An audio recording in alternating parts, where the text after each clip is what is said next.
Students, আজকের এই ভিডিওতে আমরা বিসর্গ সন্ধির দুটি নিয়ম শিখে নেব।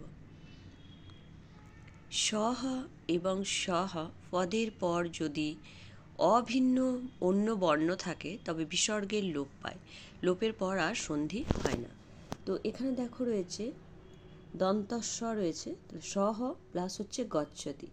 এই দন্তস্ব বিসর্গের পরে দেখো গ রয়েছে, মানে আমার কি বলা ছিল রুলসে, না অভিন্ন যদি অন্য বর্ণ থাকে তাহলে এখানে অ নেই, গ রয়েছে, সেই জন্য কী হবে, যা থাকবে তাই হবে স্বগচ্ছতি, শুধু এই স্বয়ের যে বিসর্গটা ছিল সেই বিসর্গটা উঠে যাবে। এইভাবে হচ্ছে করতে হবে, বিসর্গের লোপ পাবে। এখানেও দেখো সহ প্লাস হচ্ছে ও আচ, তাহলে এখানে দেখো উ রয়েছে, অ নেই, অ ছাড়া অন্য লেটার রয়েছে, সেই জন্য এখানেও দেখো বিসর্গটা লোপ পেয়েছে, স ও আচ।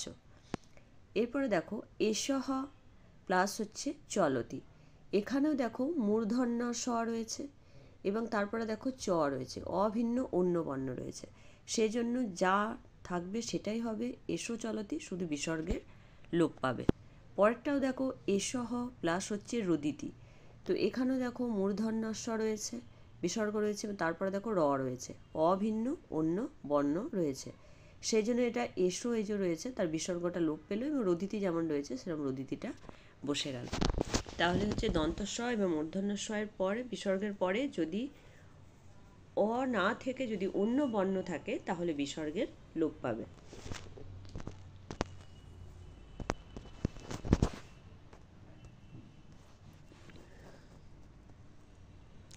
পরের রুলসটাতে কি বলা হচ্ছে, নি, আবি, বহি, দু, চতু, প্রাদু শব্দের পর যদি ক, খ, প, ফ থাকে তাহলে বিসর্গের স্থানে মূর্ধন্য স হয়। তাহলে এই শব্দগুলোর পরে যদি কি থাকে, না ক থাকে, খ থাকে, প থাকে এবং ফ থাকে, তাহলে এখানে দেখো এই যে নি রয়েছে, নি প্লাস হচ্ছে ফল, তাহলে এই যে ফ রয়েছে, তাহলে তখন কি হবে, একটা এই যে বিসর্গটা উঠে যাবে এবং এই বিসর্গের স্থানে একটা কি হবে, মূর্ধন্য স বসবে। যেমন বাংলাতে যদি আমি করে দিই, নি প্লাস হচ্ছে ফল, তাহলে এখানে কি বলা হচ্ছে, এই বিসর্গটা উঠে যাবে এবং এর আগে একটা মূর্ধন্য স বসবে, দিয়ে হবে নিষ্ফলা। এইভাবে করতে হবে।